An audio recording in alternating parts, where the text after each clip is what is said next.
तो दोस्तों आज हम आपको इंजीनियरिंग लाइफ बताते हैं कि सरकारी इंजीनियरिंग लाइफ स्टूडेंट कैसा होता है। गवर्नमेंट कॉलेज अलॉटमेंट सीट होता है तो आपको जिस कॉलेज में भेजा जाएगा उस कॉलेज में आपको एडमिशन दाखिला मिलेगा, एडमिशन होगा। तो हम लोगों का जो एडमिशन हुआ था वो IS भवन पटना में पटना वहीं पे हुआ था। वहीं पे ऑफलाइन काउंसलिंग के थ्रू हम लोग का हुआ था। तो हम लोग का जो क्लासमेट जो थे मैकेनिकल इंजीनियर, हम लोग ये जो फोटो देख रहे हैं, ये चार स्टूडेंट हैं। इस चार में एक हम हैं और 3 मेरे दोस्त हैं। ये पटना राजीव नगर के राजीव नगर जो दीघा वाला रोड है वहाँ की तस्वीर लिया गया था। 2021 का ये तस्वीर है। अभी हाल में ही हम लोग गए थे राजीव नगर। लिट्टी हाट है, बहुत फेमस है। और हम लोग का जो कोचिंग क्लास था वो हम लोग का हमेशा एक ही टीचर के पास था, नाम था ओपी सर। तो ओपी सर के कितनों विद्यार्थी, बहुत से विद्यार्थी टोपी पहना दिया। टोपी कैसे पहनाया कि जैसे कि किताब मास्टर साहब खरीदते थे कि हम पढ़ाएंगे, बच्चे जिसके पास नहीं होगा, बहुत अन्य सीधा टाइप के थे। तो बच्चों क्या करता था, उनका किताबें लेके भाग देता था। तो हम कहते राहुल तुम देखे हो? हमने सर हम तो देखे नहीं, हम तो कोई बच्चा लेके चल गया होगा। तो अब तो सर के बच्चे पर थोड़ा थोड़ा विश्वास उठने लगा। एक बार क्या हुआ कि एग्जाम के समय आ गया, फोर्थ सेमेस्टर का हम लोग के एग्जाम के समय आ गया। हम लोग 4 दोस्त थे और 4 ही ट्यूशन में पढ़ते थे। इससे ज़्यादा नहीं लड़का रहता था। 4, 5, 6, 8, 10 इससे ज़्यादा तो कभी तक हुआ ही नहीं था। एक बात जान लीजिए, पटना में सबसे ज़्यादा अगर जो कोई लूटता है तो स्टूडेंट से ही सब पैसा लूटता है सब।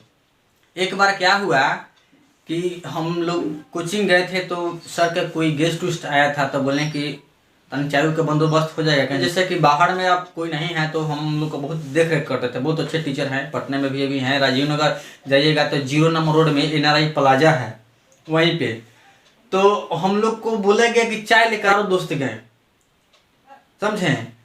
तो वहाँ पे एक पुलिया है 0 नंबर रोड के पास। पटना का भी जाइएगा राजीव नगर पढ़ने तो वहाँ पे आपको मिलेगा डिस्पोजल गिलास जिसको बोलते हैं, वही में चाय वो दे दिया और रोटिया दे दिया हमको कि लीजिए चाय लीजिए। अब हम क्या किए कि गिलासवा के भर दिया है। देखिए गिलास देख रहे हैं ना, तो डिस्पोजल गिलास था। ऐसे जो पकड़े ना, बस ये क्या हो गया कि ये पचक गया, गिर गया। अब तो स्टूडेंट के पास पैसा तो बहुत कम रहता है, आप सोच ही सकते हैं। वो गिर गया। अब हम कहें कि चाय वो दूसरा दे दीजिएगा तो वो कह रहा है कि हम कैसे दे दें, ये आप गिरा दिए हैं, हम ऐसे दें, पैसा तो देना पड़ेगा, दोबारा देना पड़े। अब फिर चाय लेके माँ साहब को पिलाया गया। इतना हमारे दोस्त सब तो हंसत हंसत पूरा बर्बाद हो गए थे। लेकिन अलबत्त राहुल जी अब चाय पकड़े थे। ऐसे तो हम लोग सभी लोग चाहते थे, लेकिन उन लोग बोला कि चायवा देखिए तो ठीक है। तो हम देखना चाहें कि चायवा गर्म है कि नहीं। अब पकड़े हैं, उठाए ना, बस मिस कर गया। तो कमिंग टू द पॉइंट, आते हैं पॉइंट पे। एग्जाम के समय था, ध्यान दीजिएगा, एग्जाम के समय था। 4th सेमेस्टर 2019 की बात है, 2018-19 की बात है। तो हम लोग, मेरा सेंटर पड़ता था लखीसराय। जितना भी नालंदा कॉलेज के इंजीनियरिंग स्टूडेंट थे गवर्नमेंट कॉलेज से, उनका सेंटर देता था लखीसराय हम गए। और इंजीनियरिंग स्टूडेंट का जो एग्ज़ाम होता है ना दोस्तों, ये बड़ा एक हॉल मान लीजिए, हम आपको एक्सप्लेन कर देते हैं। रिजल्ट निकालने के बाद में बहुत पढ़ना पड़ता है मेरे भैया। ऐसे ही इंजीनियरिंग की डिग्री नहीं मिल जाती है गवर्नमेंट कॉलेज से, सारा आपको बहुत मेहनत करना पड़ेगा। देखिए बच्चे किस तरीके से बैठे, एक बच्चे यहाँ बैठेंगे, दूसरा बच्चा इधर और तीसरा बच्चा इधर, चौथा बच्चा इधर। के बाद में इस कॉलम में अलग एक बनेगा, अलग रो अलग कॉलम। एक बेंच पे एक ही लड़के बैठते थे, एक ही स्टूडेंट बैठते थे। और मैकेनिकल इंजीनियर जो हम लिखते हैं, मैकेनिकल इंजीनियरिंग जो ब्रांच है, ये बहुत ही यूनिक ब्रांच है। अगर जो आपसे कहा जाए कि फादर ऑफ इंजीनियरिंग कोई ब्रांच है तो वो है मैकेनिकल इंजीनियरिंग। आप गूगल पे सर्च मार के देख लीजिए कि फादर ऑफ इंजीनियरिंग कौन सा ब्रांच है, तो आपको मैकेनिकल इंजीनियर मिलेगा। अच्छा एक और बात बता देते हैं, एग्जाम के जब समय था तो मेरा सीट कहाँ था, यहाँ पे था, फर्स्ट सीट पे था, ठीक है, फर्स्ट में था। एक कॉलम के फर्स्ट में मैं था। एफएम सब्जेक्ट होता है जो फ्लूइड मैकेनिक्स, उसका एग्जाम था। और इधर एक लड़की बैठी हुई थी। भुलाल भटकल मैकेनिकल में कोई ले लेता है सीट, इतना बात जान लीजिए। अगर जो शायद समझो कि एक आध को मिल जाता है। 5 लड़कियाँ थी मैकेनिकल में, 60 लड़के पर 5 लड़कियाँ थी। सॉरी दोस्तों, 60 लड़के थे और 5 लड़कियाँ थी। तो मतलब टोटल सीट 60 में आप समझ लीजिए कि आप डिवाइड कर दीजिए, 55 या तो लड़के होंगे या 5 लड़कियां होंगे, ऐसे करके आपका 60 सीटें रहता है, इसी में से रहेगा।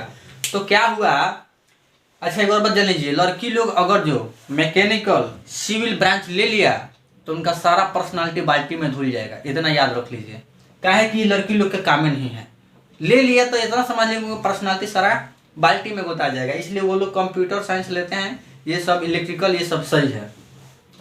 तो हम तो यहाँ बैठे थे। अच्छा एक और बात जान लीजिए, चीट का कोई संभव नहीं होता है, चीटिंग करने का कोई संभव नहीं, इतना बात जान लीजिए। उसी में का इसका नाम था, मोनिका नाम था कि सोनिका नाम था, हमको याद नहीं। तो यहाँ ये बैठी थी, इतना जानता था कि ये मेरी क्लासमेट है, सीज मेरी क्लासमेट।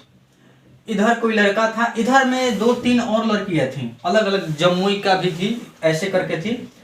तो इसके पास चिट था, इसके पास क्या था, चिट था। कैसे पता चला, एक कॉलेज का सेंटर का प्रिंसिपल देख लिया इसको चीटिंग करते हुए, और जैसे ही देखा इसको, देखा प्रिंसिपल, जींस के पैंट के अंदर रख ली चिटवा को।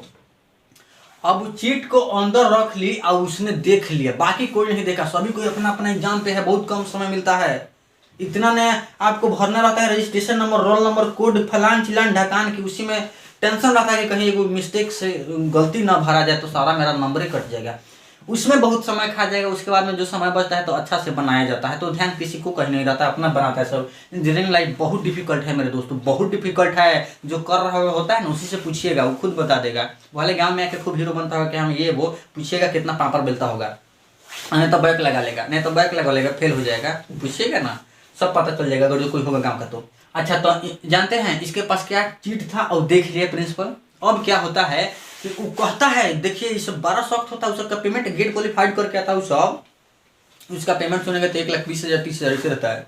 अब क्या है कि यहाँ एक जो प्रिंसिपल इसके सामने आ जाता है, ये बहुत ईमानदार रहता है, ये लड़की के चक्कर वाला नहीं रहता है। सॉरी दोस्तों, समझिए कि यही प्रिंसिपल साहब हैं, ठीक है, ये प्रिंसिपल साहब हो गए और लड़कियाँ यहाँ हो गई। यहाँ 2 एथी था, क्या था, यहाँ पे बेंच था, यहाँ से भी इसको बोल रहे हैं कि देखो तुम चीट हमको दे दो, वो कहे कि नहीं लिए हैं, फिर कहे कि देखो अगर तुम बाय ऑनेस्टी हमको चीट दे देती हो तो हम तुमको छोड़ देंगे, हम तुमको एक्सपेंड नहीं करेंगे। उसके बाद में भी कह रही है कि नहीं हम नहीं लिए हैं, क्या यहाँ तो बेइज्जती का सवाल हो जाएगा ना, सारे लड़के बैठे हैं अगल बगल, सारे तमाम स्टूडेंट हैं, चीट आप कैसे कर रहे हैं, अब वो पैंट में से निकाल के दीजिएगा, उस माहौल में, उस कंडीशन में आपका तो सरेआम बेइज्जती हो जा रहा है। हम क्या बताएं, अपने आप को खुद बेइज्जती करने वाले सब काम है। फिर क्या हुआ, उसने कह रही कि मम्मी कसम, हमको हंसी पड़ गया, हमको क्या पड़ गया, हंसी पड़ गया। एगो था ना यूके हमारा पेपर ले लिया, हम कहेंगे दिमाग खराब है क्या, हम क्या गलती किए हैं। सामने हम तो फर्स्ट बेंच पे थे, यहाँ पे था, देखा जवान, ये हमको उस दिन हमको बचाया था, अरे भाई हम कुछ नहीं किए, हम लड़की के बात पर हमको हंसी आ गया, मम्मी कसम, इसलिए कि भाई चीट रख ले है और मम्मी कसम कैसे झूठ बोल दी। उसी दिन हम जान लिए कि लड़की क्या चीज होती है। सब लड़के लोग को नहीं बोल रहे हैं, लेकिन समझिए कि वो जाति होता है ना। तब क्या हुआ कि ये हमको कहा अपना इन्विजिलेटर से, जो क्लास में थे, वो कहे कि नहीं ये लड़का इनोसेंट है, इसको पेपर दिया जाए। पेपर दिया, उसके बाद में कितना वो प्रिंसिपल एकदम उसको लड़की को पूरा कह रहा है कि दे दो, वो कहे कि दे जा। बाद में जब कहा कि जाइए बोलाइए, दो स्टाफ के नाम लिया, बोलाइए लेडीज स्टाफ को, इसको बाहर निष्कासित किया जाए। अब वो क्या कह रही है, मम्मी पापा कसम तो होइए गल बा। ओकरा बाद में जब जेब में हाथ डाली है पैंट के अंदर से, तो 2 निकल रहा है। कितना निकल रहा है, 2, यानी 2 पूरे निकल रहा है चीटिंग। अब वो समझ लीजिए कि वो लड़की नहीं महान थी। ऐसे सिचुएशन में इतना जगह खाली है, ऐसे सिचुएशन में वो चीट कर ले रही है, चीट कर रही थी। ये मूर्खता था या फिर उसकी होशियारी थी या जो भी थी, या ये आप डिसाइड कीजिएगा। इतने कंजस्टेड एरिया तो नहीं है। कंजस्टेड एरिया मतलब ज़्यादा डेंसिटी होता है तो कहीं कहीं छिप के मूरी लुका के हो जाता है, लेकिन ऐसे इसका क्षेत्रफल है, जनसंख्या घनत्व तो यहाँ पे कम है, डेंसिटी कम है, तो ऐसे में चीट करना बहुत इम्पॉसिबल होता है। हम उसी दिन जान लिए। अच्छा एक बार और जान लीजिए, लड़की के बात छोड़ लीजिए, लड़के के बात, किसी के भी बात हो, कसम दो तरह से टूटता है। एक तो मजबूरी में टूटता है, किसी को बचाने में या तो फिर खुद को बचाने में, इसमें कस्में टूट जाती हैं। लेकिन गिल्टी जो है ना, उसको फील होता है कि कैसे, मतलब कि इस काम के लिए कसम टूट गया, बहुत उसको बुरा फील होता है। तो जान लीजिए एक तरह से कि आप उसको निर्दोष समझिए तो बहुत बेटर है। और एक जो कस्में होती है अपने अच्छा कहलाने के लिए, अच्छा कहलाने के लिए वो कसम तोड़ती है सब, जिसको कसम कहते हैं, कसम, उसको अगर तोड़ दे तो समझिए कि बहुत बेईमान है, फरेब है, कुछ भी कह सकते हैं उसको, मेरे तरफ से पूरा अलाउ है। कसम से मेरा कोई नहीं है, ये कोई डायलॉग है, कसम से मेरा कोई नहीं है। अरे विश्वास कीजिए जी, हम सिंगल हैं। अरे कोई नहीं है तो बातों का ही नहीं समझ रहे हैं, कोई नहीं है। किसी भी लड़की से बात कीजिए तो उसके मान लीजिए कि ये लड़की है, कोई भी हो, इसके अगल बगल के जो पड़ोसिया है ना, आप तो स्मार्ट हैं, आपका तो दोस्त बनने जाएगा, इससे पता लगा लीजिए, इससे पता लगा लीजिए कि सुपनेखा है कि क्या है, खुद पता चल जाएगा। किसी पे विश्वास करना अच्छी बात नहीं है। पहले आप अपने करियर को लेकर सीरियस होइए। उसके बाद में मेरा मकसद ये था कि मैं आपको बताऊं कि हमको तो पता नहीं था कि लड़की लोग कसम भी तोड़ती है। हमको एक लड़का बताया कि जानते हैं सर जी, कसम है किस लिए जाता है, तोड़ने के लिए ना। मैंने देखो कितना बुरा लड़का है, कसम निभाने के लिए बनते हैं दोस्तों। तो ये जो है ना, मोनिका की कौन थी, इसके बाद से हम समझ गए कि वो बहुत ये सब पेचीदा सवाल है, आउट ऑफ सिलेबस है, मेरे माइंड के आउट ऑफ सिलेबस से ये सब क्वेश्चन है। तो इन लोग के कसम पे ध्यान नहीं देना है। नहीं जी मेरा कोई नहीं है, ये सब तो बहुत, आई हेट वर्ड, बहुत बेकार वर्ड है। आप सभी से मेरा एक ही प्रेरणा है, आप अपने करियर के लेकर जागरूक होइए। आगे लाइफ में बहुत सा चीज़ रखा हुआ है, आप जिसकी कल्पना नहीं कर सकते हैं वो चीज़ आपको मिलेगा। हाँ एक तो बात जरूर है कि जो छूट जाता है वो मिलता नहीं है, लेकिन उतना सभी बातों को देखते चलिएगा तो आप फतेहपुर सीकरी पर सिकर नहीं पाइएगा, फतेह नहीं पा पाइएगा। इसलिए तराजू में मेढक को तोलना आसान बात नहीं है, सभी को खुश करना आसान बात नहीं है। तो लाइफ में एंजॉय तो होते रहेगा, लेकिन पढ़ाई भी टाइम पर करना अवश्य है। तो मिलते हैं नेक्स्ट वीडियो में। जय हिंद दोस्तों, धन्यवाद।